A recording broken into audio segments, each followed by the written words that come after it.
waxaa farxad weyn ah inaan munaasabaddan ka soo qayb galo harimo sharafeedka aynu ugu samaynay golaha deegaanka ee caasimadda Somaliland iyo golaha deegaanka magaalada Burco ee labada xisbi ee mucaaradka ah ka soo baxay. waxaa kaloo ilaahay mahadiya in arrimuhu inoo soo urureen oo aynu maanta ina hor fadhiyaan labadii musharax ee labada mayor aynu sharaxnay iyo labadii musharax aynu sharaxnay labada mayor xigeen. waxaan u mahadnaqayaa dhammaan shacbiga reer Somaliland ee nabadda ku codeeyay ee isbeddelka u codeeyay. waxaa markaa isbeddelka ummaddu u codaysay dhalinyarada aynu maanta u sharaxayno maayarada iyo maayar xigeenka oo arkaysaa intay da'doodu leegtahay. waa isbeddelkii dhabta ahaa ee ummaddu u codaysay. waxaan kaloo mahadnaqayaa institutionkii ama hay'addii qaranka ee inoo maamulaysay doorashooyinka komishanka qaranka iyo ciidamada ammaanka iyagoo nabadgelyada ka shaqaynayay. waxaa iyaduna guul u ah labada xisbi inay samaystaan isbahaysi siyaasadeed.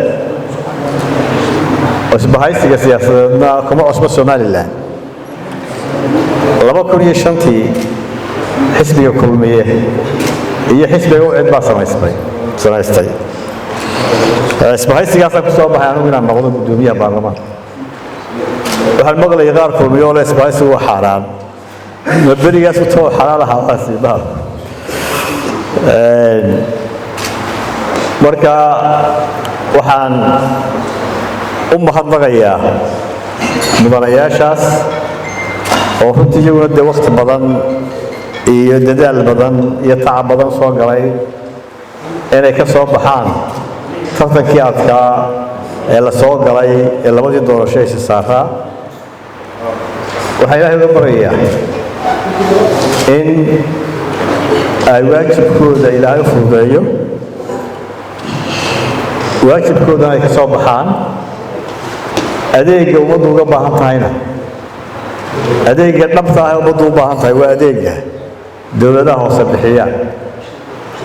hadday caasimadda tahay iyo hadday Burco tahay iyo hadday magaalada kale intaba tahay. marka dadku waxay idinka filayaan adeeg wanaagsan oo bilicda magaalada, nadaafadda, wax ka qabadda waxbarashada, dhammaan adeegyada ummaddu u baahan tahay ee ku xidhan noloshooda inaad wax ka qabataan baa laydinka filayaa. inaad beddeshaan muuqaalkii hore ee shacbigu uga soo baxay deegaanadii hore musharaxiintii idinka horeysay. waxaan idinku ducaynaynaa in ilaahay hawsha idiin fududeeyo, waajibkiinana idin garansiiyo. dhalinyaro yar baa tiinadda siyaasadda soo fuushay. laba mid unbay noqonaysaa inaad jaranjaradaa soo fuusheen kor u fuushaan iyo in laydin haaraamo oo halkaa dub uga soo noqotaan bay mid noqonaysaa. insha allah dub uga soo noqon maysaan.